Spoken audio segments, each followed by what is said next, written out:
The biggest undoing of the North is the Middle Belt. The biggest undoing of the North is the Middle Belt. Before Tinubu's regime, the Northerners could brag that we have the numbers. We have what it takes to bring down anybody we want to bring down. We'll vote out anybody we want to vote out. We'll threaten anybody we want to threaten.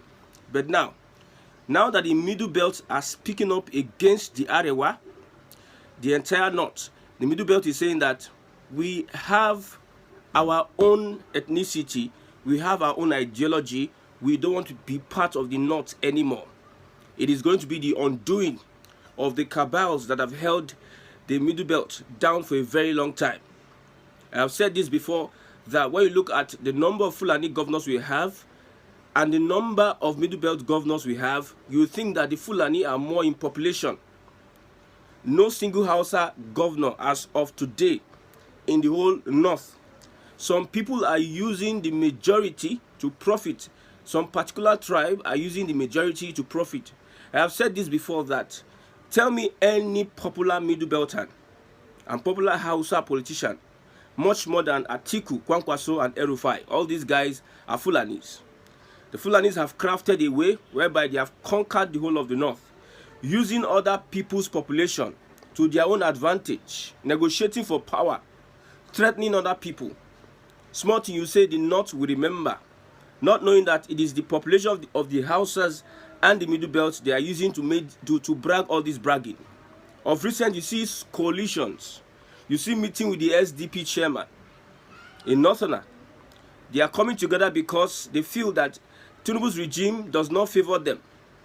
How many Hausas are major players in their midst? How many Middle Beltans are major players in their midst? They are just there to foster the agenda of the Fulani, conquering, taking power, and taking power. Look at what the Middle Belt is saying. They say we can't occupy 65% of the landmass of defunct northern region with over 300 tribal groups that hold 60% of its population. The Middle Belt, you see, many people are rising up now. The awareness is coming to an extent whereby many Middle Beltans are rising up. Many stakeholders are rising up from Middle Belt. Tinubu's regime is giving the Middle Belt a voice against the Arewa that has held them bound for so many years. Everybody needs to come and negotiate with their population votes. And see, he says over 300 tribal groups from the Middle Belt that holds 60% of the North population. We are not talking of the Hausas, we are not talking of Hausa Fulani. Just the Middle Belt alone holds over 60% of the population. Now they are tagging these people minorities. The major tribes are Fulani and Hausa. Even the Hausa I don't even see them. They are just the Fulani are just playing smart with everybody's brain. See, everybody, there needs to be equality. There needs to be fairness in this politics that everybody's playing. If you have a majority, if you have votes, if you have a majority, use that majority and negotiate for power. The Middle Belt has discovered that they can use their population to negotiate for power no matter what happens. Now, when you look at the last elections, you see the North bragging. We voted Tinubu in, we brought Tinubu in. And those that are at the forefront saying so is El-Rufai and co, the Fulani, not knowing that if you look at the voting strength of the Middle Belt, it is far, much more than the North. Irrespective of the fact that they are being suppressed, they are being subjugated. The voting strength of the Middle Belt is far, much more bigger than the whole North. Hausa, Fulani combined together. We're not talking about Hausa separated from Fulani. When you join Hausa and Fulani together, the population and the voting strength of Hausa Fulani can't be compared to that of the Middle Belt. That's why the Middle Belt needs, at this moment, to start preparing and planning for their own future. The Fulani, under the guise of Arewa, will not plan for the future of the Middle Belt. You look at states like Plateau, Taraba, you look at states like Nasarawa, Benue, Kogi, Adamawa. Look at states like Niger, Kwara. Look at states like Kebbi. Look at these states. And Abuja. These are Middle Belt states. I repeat, we have Kebbi, we have Niger, we have Kwara, we have Kogi, we have Abuja, we have Nasarawa, we have Benue, we have Plateau, we have Taraba, we have Adamawa, and 3 other states. When you look at the landmass of these states, are much more than the landmass of the supposed places that the Fulani and Hausa occupies. Then when you look at the Connaught, you can talk of Sokoto, Zamfara, Katsina, Kano, Jigawa, Bauchi, Gombe, Yobe, and Borno. I remember in these states, Southerners are there. Igbos have a number. The population there of Igbos can be up to 5-6 million. You see, Igbos are spread everywhere. So every region, whether it is the southwest, whether it is the south-south, whether it is the north-central, the northeast, or the northwest, that are saying that we have voting population, you know that Igbos, the Igbo voters are more, help them to compile that strength, of that voting strength. In Lagos, after the Yorubas, the next in line could be the Igbos and other tribes. So if Lagos says we have a voting strength of, we have 4 million votes, then you can think of 2-point-something million from other people, not the indigenes of Lagos, not the Yorubas. 2-point-something million will be votes of other people that are not indigenes of Lagos or Yorubas. So does it apply in the north? So if there's an alliance between the Middle Belt, the south-south, the southeast, and the southwest, the northern Arewa and whoever Mietiela controlled by the Fulani have nothing to negotiate. They cannot threaten anybody anymore. We know the tax bill now is under consultation. They are consulting, which should be the normal thing. Give them respect. But that tax bill must be implemented. The Northerners are thinking that it is only the value-added tax and the personal income tax that is an issue. Don't worry. You don't know. See, some of these guys, sometimes when I studied the tax bill, I looked at it and said, where these people are saying that it's not favorable to the north, they have not looked at some other critical areas. And these guys that did this tax bill were very, very clever, very, very smart. And at the end of the day, heads or tail is going to favor the southwest, because the southwest are ready to work and are creative and are focused, and their leaders are seeing the competition ahead, and they are doing all they can. Look at all the real light. I think there's green, there's red, there's blue. Which other state has this? Look at the coastal way. Look at the Lekki Deep Seaport. Look at Dangote Refinery. Look at now, Tinubu has sent money to all the local governments. And in Lagos, because of the last election, let me say this, because of the last election, the Labour Party pulled a stunt. The APC have come together and they have said, we must show workings in every local government so that the people will not think of any other party again. When you look at streets are being worked on, roads are being, I went to Agege of all places, almost all the streets, even though the roads might not have that quality, but they are making sure they touch all the streets. I can see ties, these block ties, some streets, the roads are being touched, because everybody understand that at this point in time, it is a race. Everybody will start running their race, because Nigeria as a country, the unity is under shackles. You see, the Middle Belt are telling the Arewa people that the British government has a lot on its hands. Usually, the British support these guys to take over leadership. Yes, the Northerners have been enthroned the leadership of Nigeria. Looking at the calculation in the House, looking at what the Constitution says and profers, looking at the advantage they get, British handing over the system of leadership to Nigeria is favoring the North. So the Middle Belt are telling them that now we are pushing for renaissance. We are pushing for the liberation of the Middle Belt. And Britain is not there to save you people anymore, because Britain has issues in its hands. They are fighting. Look at, I think, the Prime Minister, the grooming gangs, the rape cases, They have so many things they are focusing. There's a reshuffle in the world order. Look at Canada. Canada, I think, leader resigned. Germany, yes, Germany is in, I think, France also. So there's a world order that is changing. The world order that supported the Fulani, because there's always geopolitics. So don't write away politics, international politics, when we talk about Nigeria. If it were possible for the Russians to liberate Biafra, it would have been easy thing for them. They would have done it a long time ago. But they will consider the alliances that Nigeria has. We have the British and we have the United States. So don't think that alliances, international politics is not at play here. There is international politics. Look at what Jonathan said, that Obama was instrumental in my removal. That is what Jonathan said.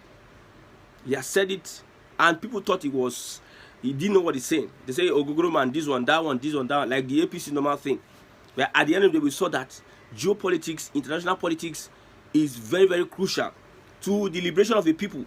So the Middle Belt are telling them, okay, now that we are going to ask for a liberation from the Arewa, we are going to do it systematically and in front of your faces. Britain is no more there to come and rescue you. And we have a government that will not pay attention to some of this. If it were a Fulani president like Buhari, I think it will have been very, very difficult for them to be pushing for a Middle Belt renaissance, Middle Belt freedom, Middle Belt whatever that they are pushing today. But a Southern president which has shown interest in restructuring Nigeria, whichever way. Somebody told me that the steps that Tinubu has taken, he knows he has taken that step. He has already offended the North. And the North doesn't forgive. The North, I mean, is the Fulani. Because North now, we are redefining the North now. We are redefining the North. Very soon, after the Middle Belt is gone, we have the Hausa people now ask for their freedom. From the hands of these spiritual, I don't know.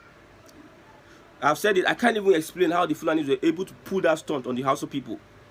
That the very few people in a democratic system are able to put some persons in bondage in this democracy, this 21st century. How they're able to pull that stunt, and by extension Nigeria, and by extension Biafra, how they are able to pull that stunt. So now nobody is coming to save the Arewa. Arewa will be stripped naked to the Hausa Fulani.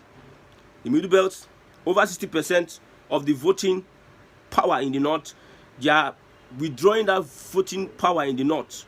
You think that this is play? Many people think that this is play. The Northerners are now realizing, they say that they know that Tinubu's government is after the restructuring, the structure of the North. Look at the aviation, the splitting of the aviation. Another restructuring. Northerners are saying, why would he do such? Is there anything needed? Now that we are supposed to manage our resources, we are splitting into 6 geopolitical zones, thereby spending more money. So they are indirectly telling you that leave that school of aviation in the North. Don't let it get to other regions. So some people that want to get admissions will start going to the hassles of getting admission, man, no man, this ethnicity, preferential treatment, all have you, because we know what we experience when we are getting admission into schools, especially in the Southwest. Now you have an Igbo name. There's a preferential treatment you get. Don't talk of the whole 36 states have just one aviation school. Why not spread it? Now you are talking about Orasoye reports, merging ministries together, cutting costs. When Buhari was there, why didn't you advise Buhari? See, this hypocrisy is what is one of the biggest problems. The North has ruled 40 years. And out of these 40 years, most have been ruled by the Fulani. Yet, nothing changed. Nothing changed in the North. They are still a backward region. What are they using the money to do? Look at Kaduna Governor now, Obasani, appeasing terrorists, appeasing bandits, jihadists. You appease them. A government, a constituted authority, you are appeasing bandits. That's why the other time they had a Southern Kaduna governor, they all fought tooth and nail. In Kaduna, these Fulani jihadists, they fought tooth and nail to discourage a Southern Kaduna governor, because that one will think differently. The leadership will be different. You will not take the step that the El-Rufai government and the Ubasani government took. If you are going to appease bandits, how does that make sense to any right-thinking Southerner? Because I don't think that we have the same thinking priorities. We don't think the same in the north and in the south. How would you be appeasing bandits? Bandits will carry their gun and be killing, be mailing, be destroying, collecting tolls, and what you have to do is to appease them. When Ihejirika was chief of staff, look at all the things that have been said. He was decimating these Boko Haram people. They said, and they are killing our people, and they are killing our people. These people are killing our people, your people. Somebody said the Boko Haram, they are their freedom fighters. Boko Haram constituted authority.